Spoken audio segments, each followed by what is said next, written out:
हमने class F block elements को start किया था। इससे पहले हम डी ब्लॉक एलिमेंट्स को कवर कर चुके हैं। ठीक है, एफ ब्लॉक एलिमेंट्स में हमने बात की थी कि दो सीरीज होती हैं, 4F series and 5F series. ठीक है, और फिर साथ ही हमने ये बात की थी कि एफ ब्लॉक एलिमेंट्स को इनर ट्रांजिशन एलिमेंट्स कहा जाता है, जबकि डी ब्लॉक एलिमेंट्स को आउटर ट्रांजिशन एलिमेंट्स कहा जाता है।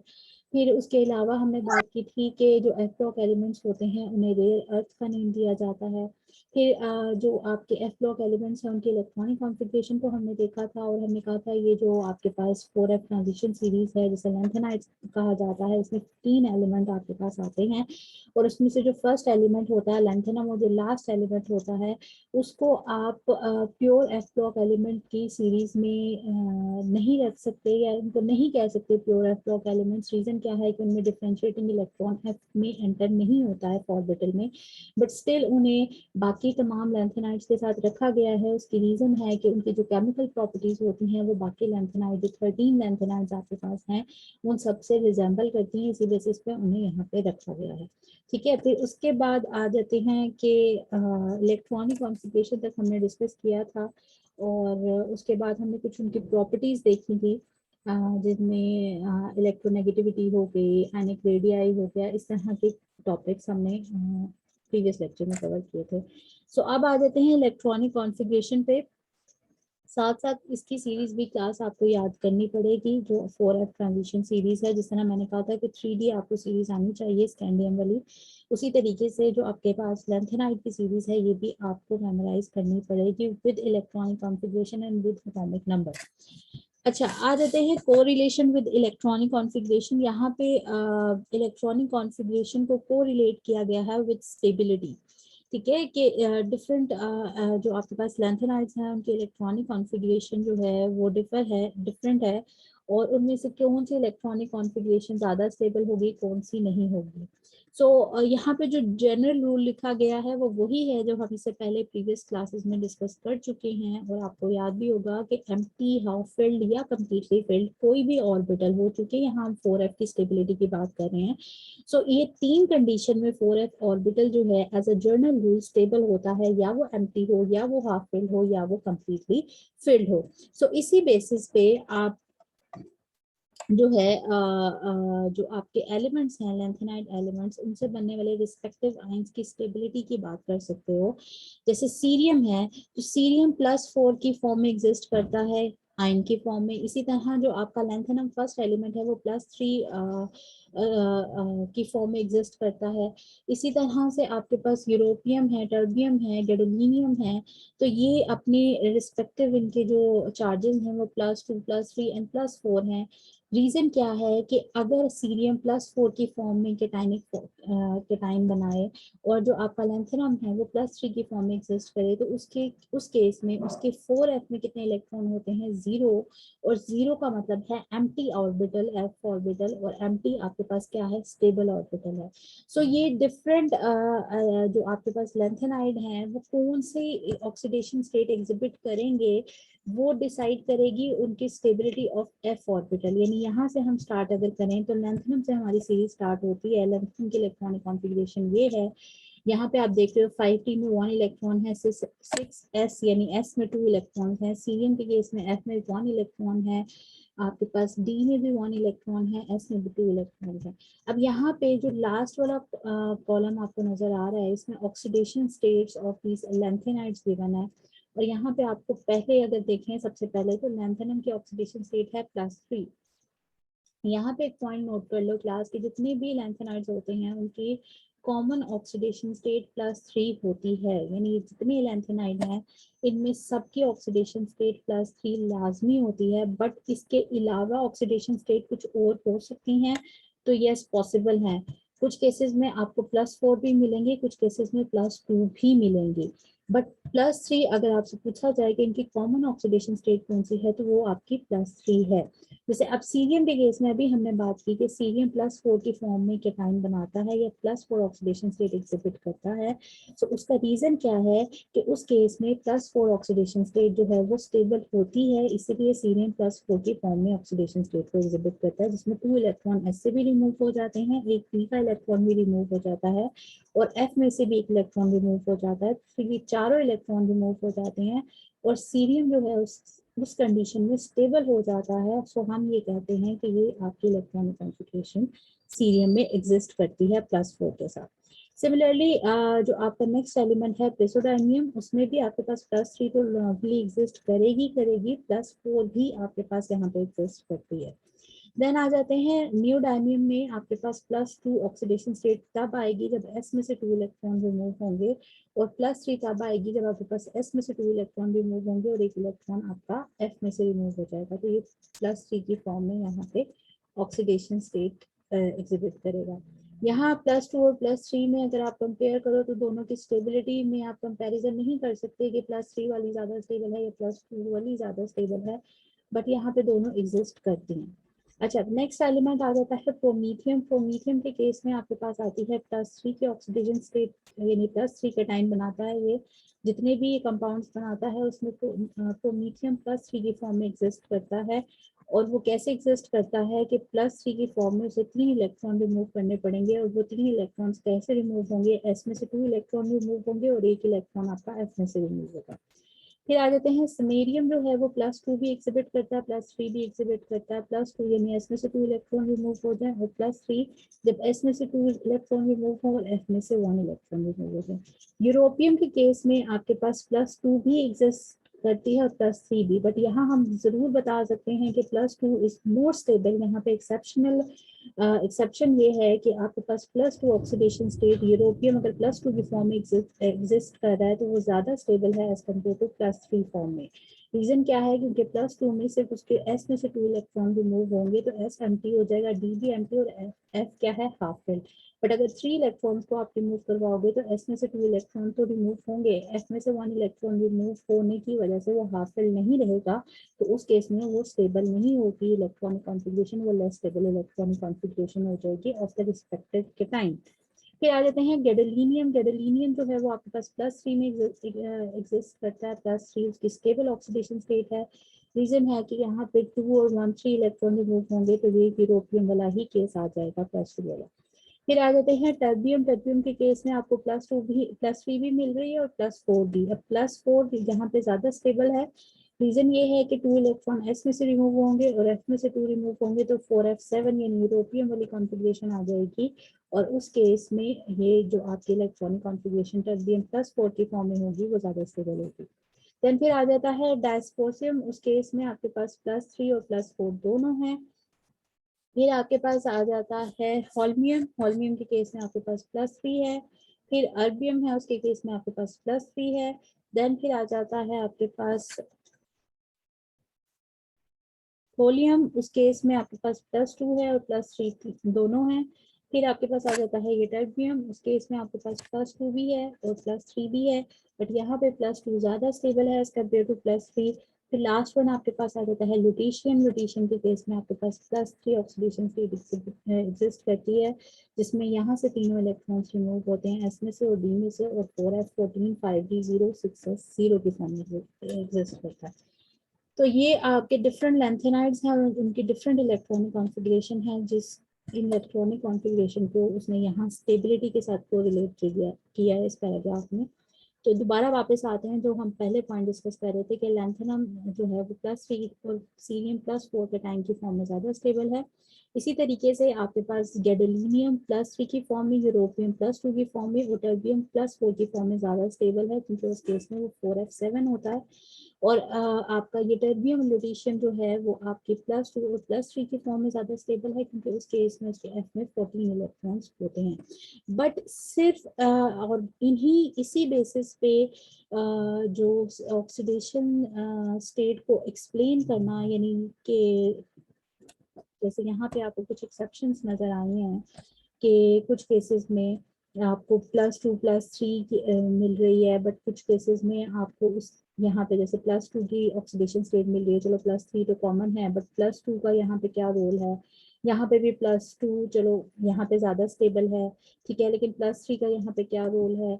तो आप यहाँ पे just stability of the orbital को ऑक्सीडेशन स्टेट की प्रेजेंस के साथ को रिलेट नहीं कर सकते कि ये स्टेबिलिटी है तो ये ऑक्सीडेशन स्टेट ही होनी चाहिए, इसके अलावा कोई पॉसिबल नहीं है। तो बहुत से दूसरे फैक्टर हैं जो कि इन ऑर्बिटल की स्टेबिलिटी को कंट्रोल कर रहे होते हैं, और उसी बेसिस पे आपको oxidation state, variety of oxidation state जो है वो यहाँ पे नजर आती है एफ फ्लॉट एलिमेंट्स में, ठीक है। और वो कौन से फैक्टर्स हैं? लाइक थर्मोडायनेमिक्स हो गए, काइनेटिक फैक्टर्स हो गए, जो कि रिस्पॉन्सिबल हैं various oxidation states of lanthanides के लिए, ठीक है। क्योंकि अगर हम 4F की स्टेबिलिटी सिर्फ बज़ाहिर देख के हम बता सके तो हम कहेंगे कि यहाँ पे +3 होनी चाहिए, यहाँ पे +4 होनी चाहिए, +3 यहाँ पे नहीं होनी चाहिए, ठीक है। इसी तरीके से हम कहेंगे कि यहाँ पे तो चूंकि हम कंपैरिजन कर नहीं सकते, ठीक है, तो यहाँ पे अगर आ जाते हैं, आपके पास है this one +2 and plus European, तो यहाँ पे +2 ज्यादा स्टेबल है, इसी को एग्जिस्ट करना चाहिए, +3 को नहीं एग्जिस्ट करना चाहिए। फिर यहाँ पे आपके पास टर्बियम के केस में +3 +4 दोनों है, तो +4 ज्यादा स्टेबल है तो उसी को एग्जिस्ट करना चाहिए, +3 की फॉर्म में इसको कैटाइन नहीं बनाना चाहिए, बट ये नेचर में अकर करता है। सो इसकी रीजन ये है कि बहुत से दूसरे फैक्टर होते हैं जो कि इलेक्ट्रॉनिक कॉन्फ़िगरेशन के अलावा भी स्टेबिलिटी ऑफ द कैटाइन को कंट्रोल कर रहे होते हैं, और वो फैक्टर्स कौन से होते हैं? वो थर्मोडायनेमिक काइनेटिक फैक्टर्स होते हैं, जिनको अभी हम स्टडी नहीं करेंगे, ठीक है। अच्छा, नेक्स्ट आ जाता है कि जो +2 ऑक्सीडेशन स्टेट में ये जितने भी केटाइंस आपके एग्जिस्ट कर रहे हैं लैंथेनाइड्स के, उनकी अगर आपस में कंपैरिजन किया जाए कि उनमें से ज्यादा स्टेबल कौन सा है, तो जो +2 की फॉर्म में एग्जिस्ट कर रहे हैं वो कौन से हैं? देखो, यूरोपियम, ठीक है, ये +2 की फॉर्म में है, ये टर्बियम, ये भी +2 की फॉर्म में है, ठीक है। इसके अलावा समेरियम, ये भी +2 की फॉर्म में है, नियोडाइमियम, ये भी +2 की फॉर्म में है, और इसके अलावा आपके पास थोलियम, ये भी +2 की फॉर्म में है। तो यहाँ पे उसने एक इनकी स्टेबिलिटी को कोरिलेट किया है कि सबसे ज्यादा स्टेबल होता है यूरोपियम। यूरोपियम की स्टेबिलिटी सबसे ज्यादा होती है एज कम्पेयर टू यूटर्बियम। अब यूरोपियम को देख लेते हैं, यूरोपियम की जब +2 की फॉर्म में वो आएगा, कैटाइन बनाएगा, तो उस केस में ये यूरोपियम न्यूट्रल स्टेट में उसकी इलेक्ट्रॉनिक कॉन्फ़िगरेशन है, तो वो +2 की फॉर्म में एग्जिस्ट करेगा, तो ये 6s2 यानी s में जो 2 इलेक्ट्रॉन है वो रिमूव हो जाएंगे, 4f7 हो जाएगा, 5d0 एंड 6s0। और ये टर्बियम को देख लेते हैं, ये टर्बियम अगर +2 की फॉर्म में एग्जिस्ट करेगा कैटाइन की फॉर्म में, तो उस केस में उसके s में से 2 इलेक्ट्रॉन रिमूव हो जाएंगे और 4f में 14 इलेक्ट्रॉन रह जाएंगे। सो इन दोनों को जब उसने कंपेयर किया है तो उसने कहा है europium is more stable as compare to ytterbium. इसका रीजन भी क्लास आप देख लो, रीजन ये है कि अगर आपके पास एफ ऑर्बिटल यहाँ पे, अब यहाँ पे दो ही चीजें वेरी कर रही हैं, एस दोनों केसेस में एम्प्टी है, डी दोनों केसेस में एम्प्टी है, बट एफ एक केस में हाफ फिल्ड है और एक केस में एफ जो है वो कम्प्लीटली फिल्ड है।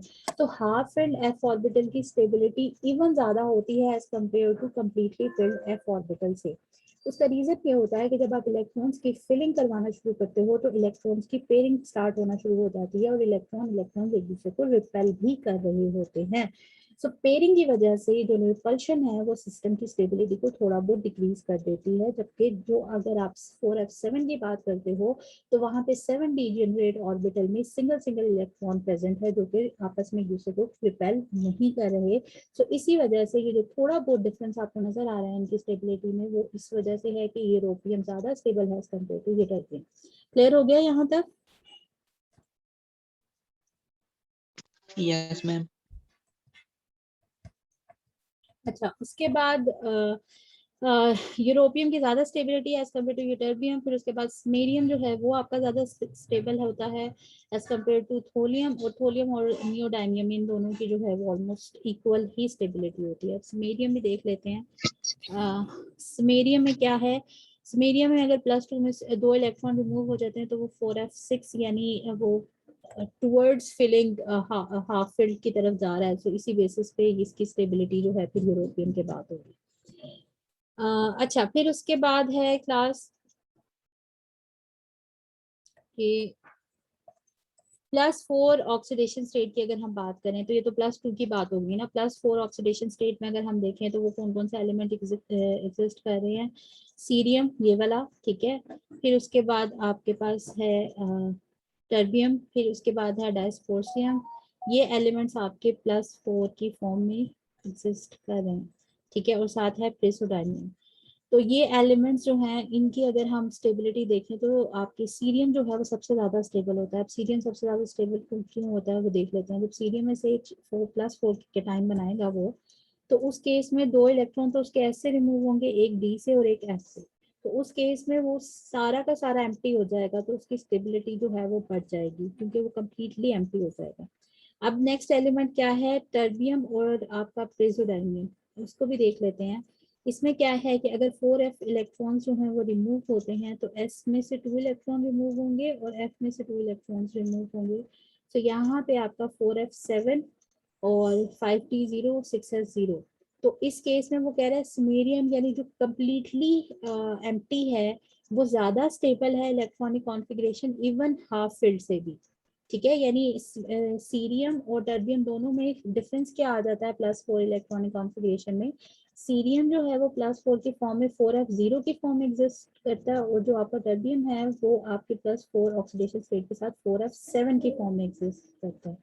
सो इस केस में सीरियम जो है 4f0 वाला वो ज्यादा स्टेबल है as compare to terbium 4f7 के साथ, ठीक है।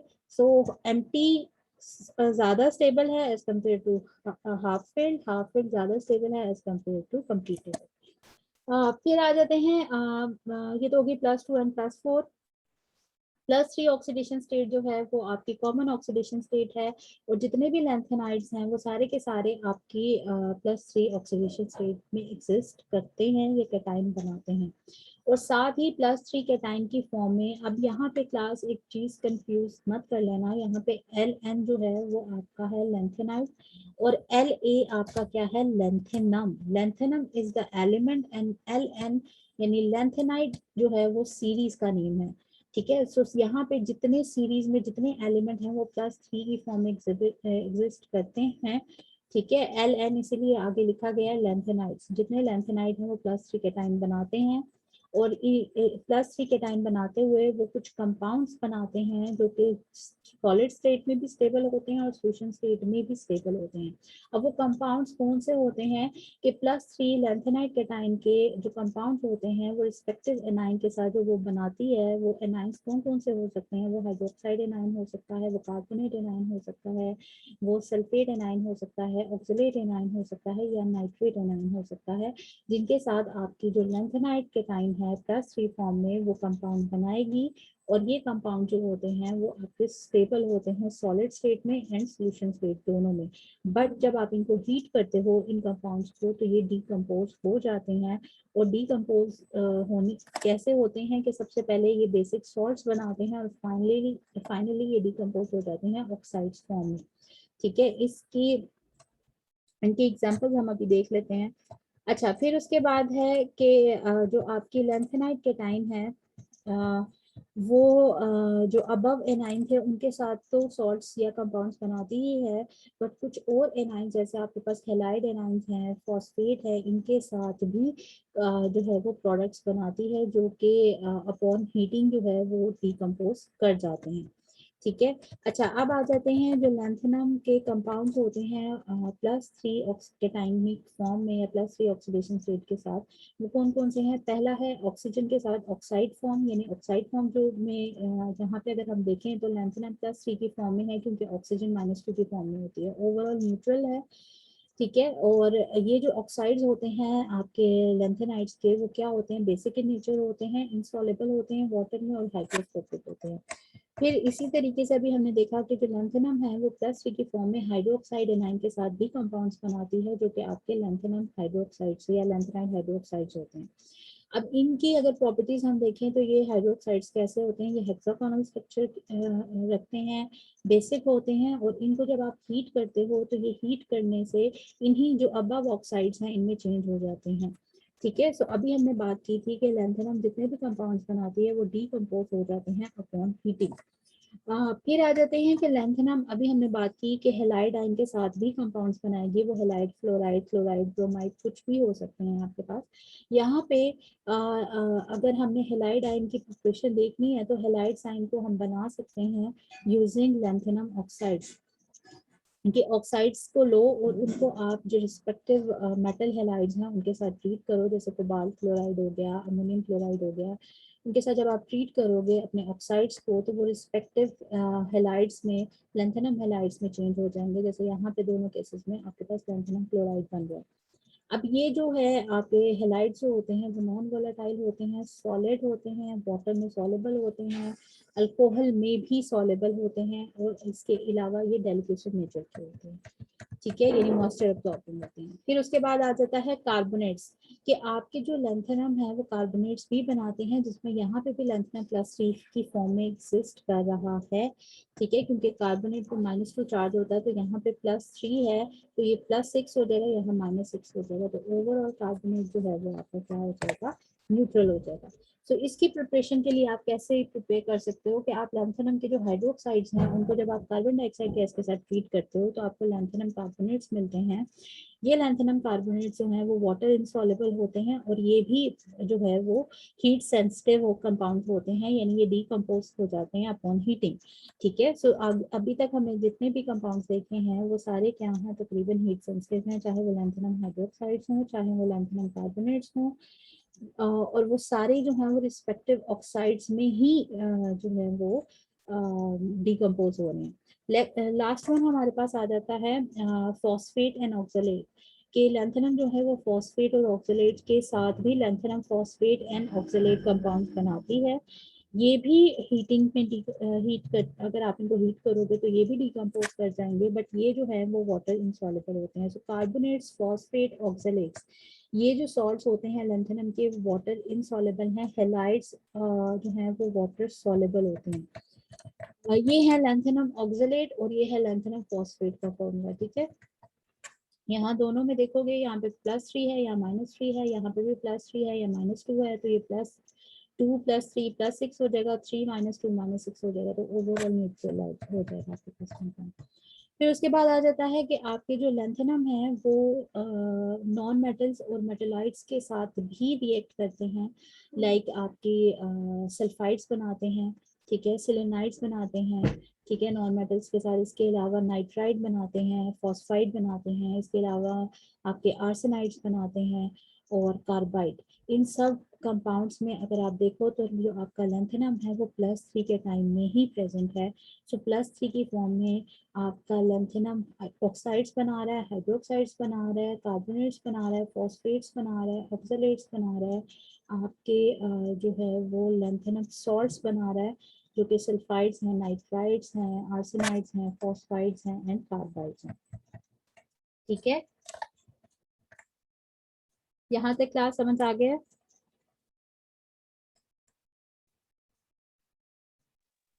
जी मैम। अच्छा, उसके बाद आ जाते हैं केमिस्ट्री ऑफ +2 ऑक्सीडेशन स्टेट पे। मैंने लास्ट टाइम भी क्लास बात की थी कि ये जो टॉपिक है वो मेमोराइज करने वाला ज़्यादा है, इसमें बहुत सी चीज़ें याद करने वाली ज़्यादा है उस कंप्यूटर को समझने वाली, ठीक है।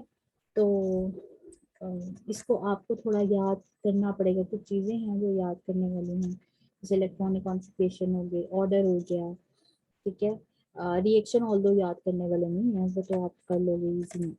अच्छा, केमिस्ट्री ऑफ +2 ऑक्सीडेशन स्टेट में आते हैं कि जो लेंथेनम +2 ऑक्सीडेशन स्टेट में एग्जिस्ट कर रहे होते हैं लेंथेनम के टाइम +2 की फॉर्म में, उनको दो ग्रुप्स में डिवाइड किया गया है। वो दो ग्रुप्स कौन से हैं कि एक ग्रुप में आपके पास आता है सिमेरियम, यूरोपियम, यटरियम, ये तीनों +2 की फॉर्म में एग्जिस्ट करते हैं, और दूसरा ग्रुप जो है वो है सीरियम, न्यूडाइनियम एंड थोलियम, ठीक है। इन दोनों का कंपैरिजन ये है कि अगर हम पहले ग्रुप को देखें जिसमें हमारे पास आता है सिमेरियम, यूरोपियम एंड यटरियम, तो उनकी प्रॉपर्टीज यहाँ पे वो डिस्कस कर रहा है कि ये सारे क्या है, ये रिड्यूसिंग एजेंट होते हैं, और इनकी जो रिड्यूसिंग स्ट्रेंथ है वो इस तरह होती है कि सिमेरियम की रिड्यूसिंग स्ट्रेंथ सबसे हाई होती है एज कम्पेयर टू यटरियम, और उसके बाद आपके पास होती है यूरोपियम की।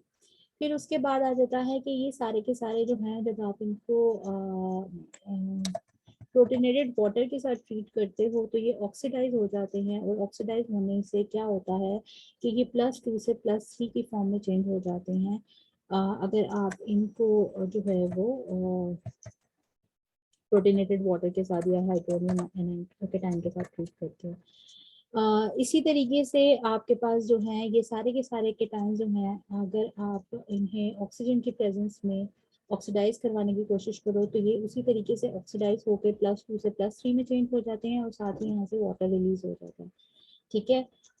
फिर इनके जो हाइड्रेटेड सॉल्ट्स होते हैं वो इजीली ऑक्सीडाइज होते हैं वाटर से एज कम्पेयर टू कि जो उनके हाइड्रेटेड सॉल्ट नहीं होते, वाटर सॉल्युबल सॉल्ट। यानी जो हाइड्रेटेड सॉल्ट होते हैं उन्हें आप इजीली ऑक्सीजन के थ्रू ऑक्सीडाइज कर सकते हो जैसे अबव कंडीशन में, जबकि जो हाइड्रेटेड वाटर सॉल्युबल सॉल्ट नहीं है उनको ऑक्सीडाइज करवाना थोड़ा डिफिकल्ट होता है। ठीक है। इसी तरह आपके पास जो हाइड्रेटेड वाटर सॉल्युबल कंपाउंड होते हैं यूरोपियम के, वो ज्यादा स्टेबल होते हैं एज कम्पेयर टू जितनी बाकी एलिमेंट्स हैं, यानी ये टर्बियम और सिमेरियम।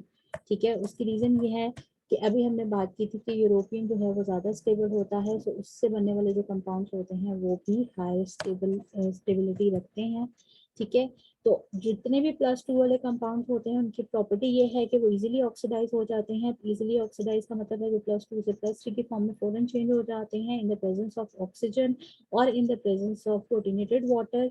ठीक है। और उसमें भी अगर वो हाइड्रेटेड सॉल्ट्स हैं, यानी इनके यहाँ पे +2 की फॉर्म में उनके हाइड्रेटेड सॉल्ट लिए जाएं, यानी वो सॉल्ट जो कि वाटर सॉल्युबल है तो वो इजीली ऑक्सीडाइज हो जाएंगे, जबकि अगर उनके +2 वाले वो सॉल्ट लिए जाएं इन मेटल्स के जो कि हाइड्रेटेड नहीं है, वाटर सॉल्युबल नहीं होते, तो उनको ऑक्सीडाइज करवाना थोड़ा डिफिकल्ट हो जाता है। ठीक है। ये सारे के सारे रिड्यूसिंग एजेंट्स होते हैं। रिड्यूसिंग एजेंट्स कौन से होते हैं? जो दूसरे को रिड्यूस करते हैं खुद इटसेल्फ ऑक्सीडाइज होते हैं। तो ये दूसरे किसी एलिमेंट को रिड्यूस करते हैं खुद ऑक्सीडाइज होते हैं, इसीलिए बाकी जितने रिएक्शन जो नीचे हमने देखे हैं तो उसमें हमने इनकी ऑक्सीडेशन की ही बात की है। तो ये रिड्यूसिंग एजेंट के तौर पे एक्ट करते हैं, यानी दूसरे को रिड्यूस करते हैं खुद ऑक्सीडाइज होते हैं, और ऑक्सीडाइज होकर +2 से +3 में चेंज होते हैं। क्लियर हो गया?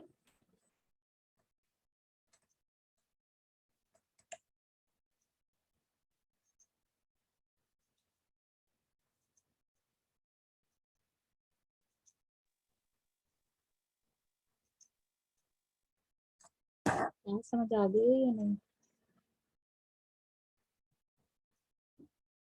Yes ma'am.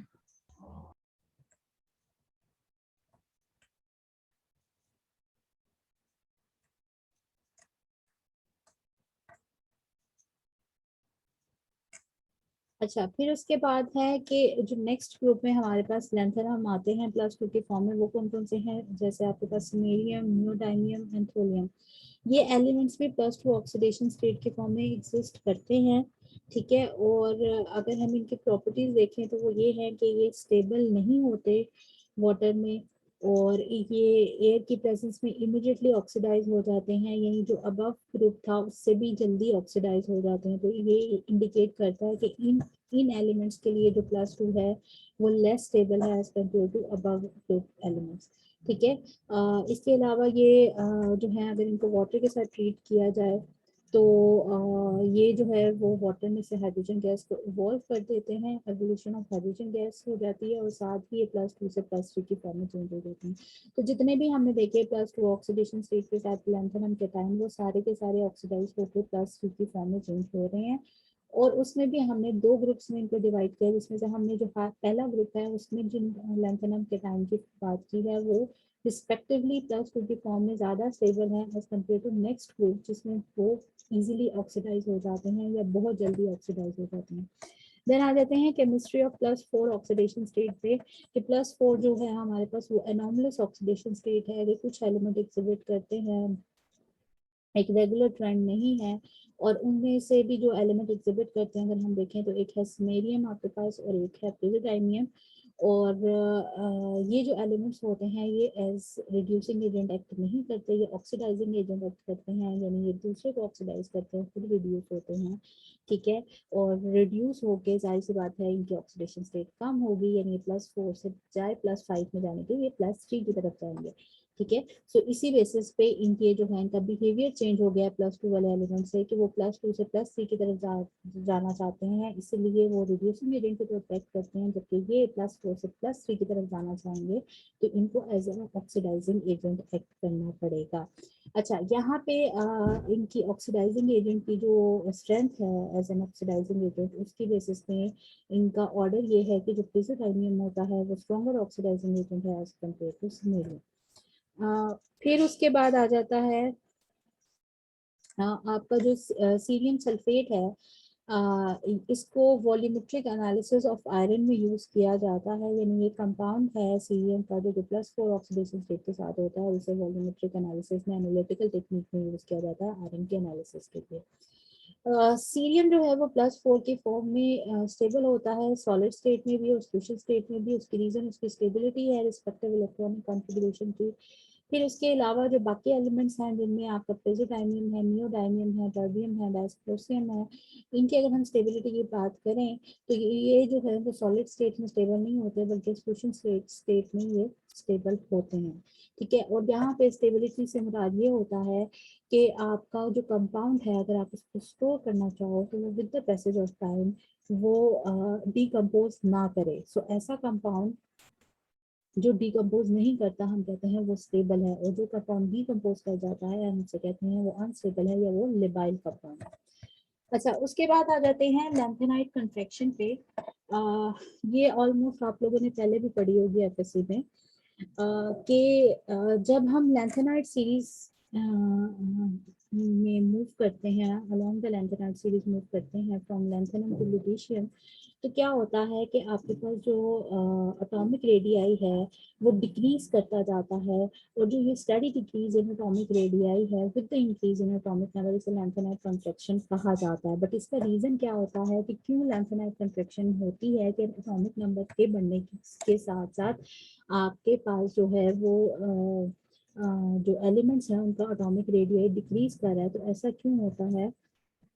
जैसे अभी हमने देखा कि लैंथेनाइट जितने एलिमेंट्स हैं उनमें जो एडिशनल इलेक्ट्रॉन है वो 4f में एंटर हो रहा है, जो कि इनर शेल है, ना कि जो आपका with the increase in atomic number जो एडिशनल इलेक्ट्रॉन है बजाय वो वैलेंस शेल में ऐड होने के या नंबर ऑफ शेल को बढ़ने के बजाय, इंक्रीज होने की बजाय, और एटॉमिक रेडियस को बढ़ने की एटॉमिक रेडियस भी उसी लिहाज से बढ़ने की बजाय आपका इलेक्ट्रॉन जो है वो इनर शेल के f ऑर्बिटल में एंटर हो रहा है, यानी फोर्थ शेल के 4f ऑर्बिटल में एंटर हो रहा है, हालांकि उसका वैलेंस शेल है 6। सो अगर आपका एटॉमिक नंबर बढ़ता जाता है उसी लिहाज से आपके नंबर ऑफ इलेक्ट्रॉन भी बढ़ते जाते हैं, बट वो नंबर ऑफ इलेक्ट्रॉन कहाँ जा रहे हैं? आपके 4f सब शेल में जा रहे हैं।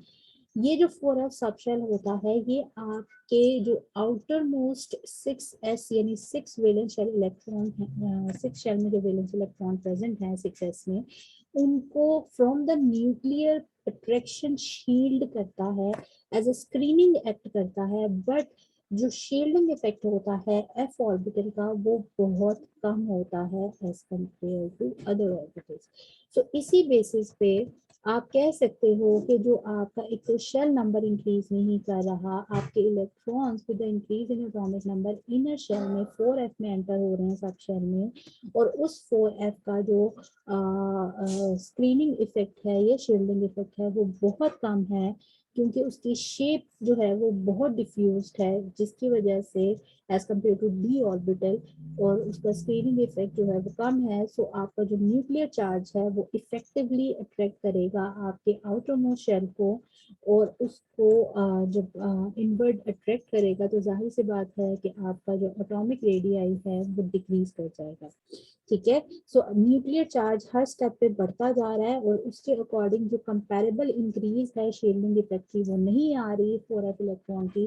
तो अल्टीमेट रिजल्ट ये होता है कि जैसे जैसे न्यूक्लियर चार्ज बढ़ता जाता है वैसे वैसे आपका एटॉमिक रेडियस डिक्रीज करता जाता है। सो लैंथेनम से ल्यूटेशियम की तरफ जब हम प्रोग्रेसिवली मूव करते हैं तो हमें एटॉमिक रेडियस डिक्रीज मिलता है, ना कि इंक्रीज। कुछ समझ आया क्लास या नहीं?